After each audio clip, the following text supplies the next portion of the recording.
বিস্কুটের বদলে চায়ের সাথে খাওয়ার জন্য এই লেয়ার্ড পরোটাটা বানিয়ে নিন এইভাবে।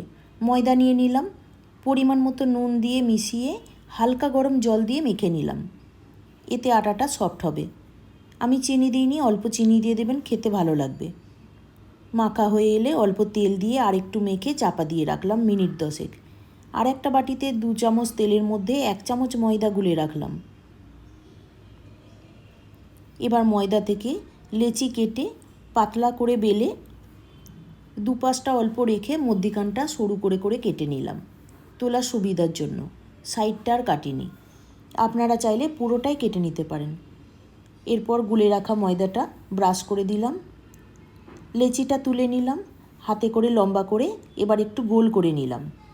আর বেলতে হবে না, হাতে করে অল্প চ্যাপ্টা করলেই হবে।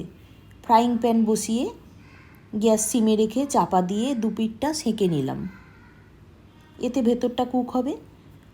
তারপর অল্প তেলে এপিট ওপিট লাল করে ভেজে তুলে নিতে হবে। এটা ঠান্ডা খেতেও যেমন ভালো লাগে, আবার বাসি খেতেও ভালো লাগে। বানিয়ে জানাবেন কেমন লাগলো।